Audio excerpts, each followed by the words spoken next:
I was traveling for 5 days to Tiflis instead of the normal 3. The whole station was crammed with soldiers. Many of them were drunk.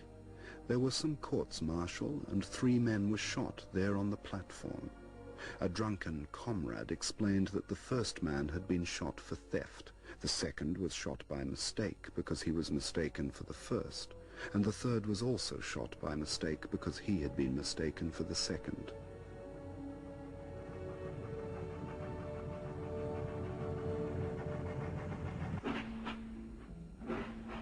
I had to stay the day in Tiflis.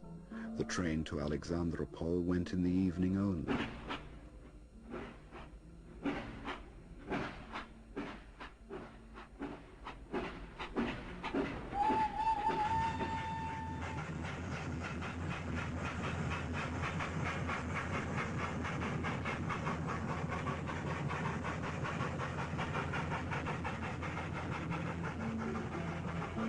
The following morning, I was there.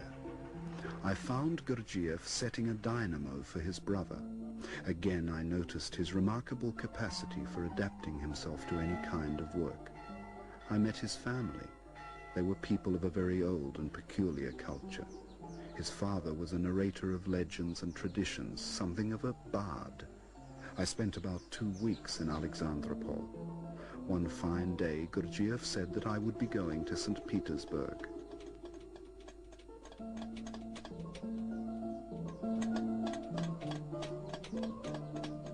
In Moscow and St. Petersburg, I had to inform the members of the group that he was beginning new work in Kislovodsk. The papers which I got on the way were full of news about shooting in the streets of St. Petersburg.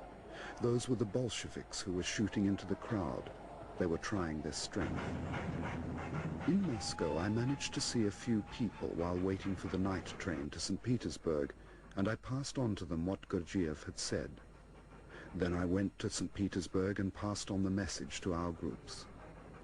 In 12 days, I was again on the train to the Caucasus.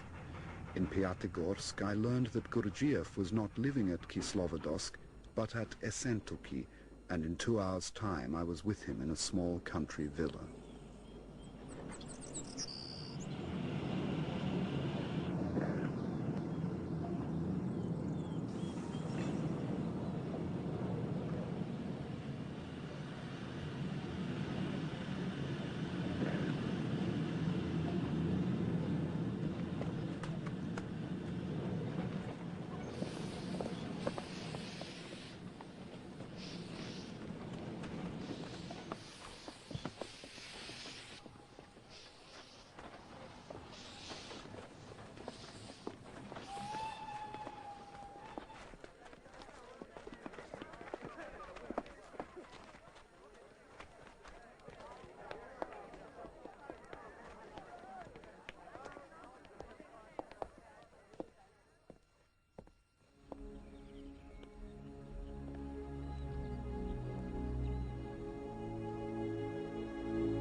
We spent 6 weeks in Essentuki.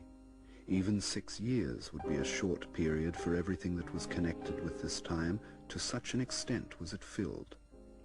During those 6 weeks, Gurdjieff unfolded to us the plan of the whole work. He led us at a fast pace without losing a single minute. We went to bed very late and got up very early. We slept for 4 or 5 hours at the most. We did all the housework, and the rest of the time was occupied with exercises. All the ideas we had come to know up to that time brought us face to face with a whole series of questions connected with the practical realization of work on oneself.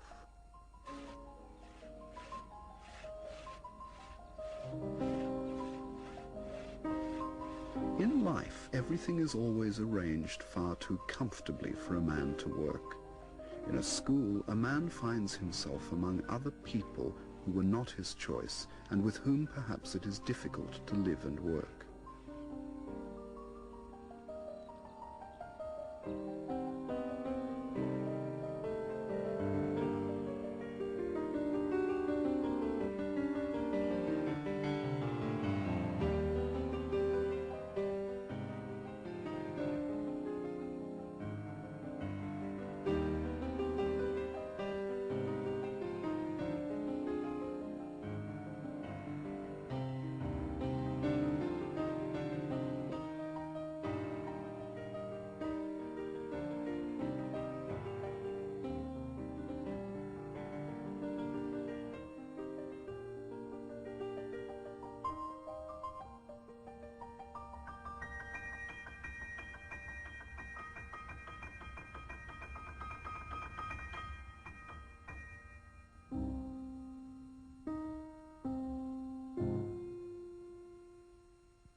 The short Essentuki summer was drawing to a close.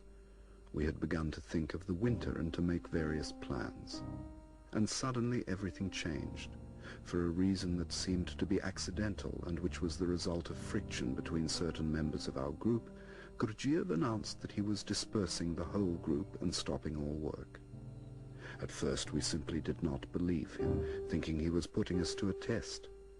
All of us announced that we would follow him wherever he went. Gurdjieff consented to this, but he said that we had to look after ourselves and that there would not be any work, no matter how much we counted on it. All this surprised me very much. I considered the moment most inappropriate for acting, and if Gurdjieff was serious, then why had the whole business been started? I don't know why, but from this moment there began in me the separation between Gurdjieff and his ideas. Until then I had not separated them. My personal position in Gurdjieff's work began to change. For a whole year something had been accumulating, and gradually I began to see that there were many things I could not understand, and that I had to go.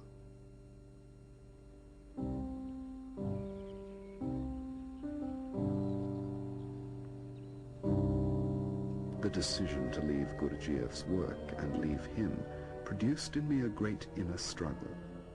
Later I found the possibility to continue to work in the same direction as Gurdjieff, but independently.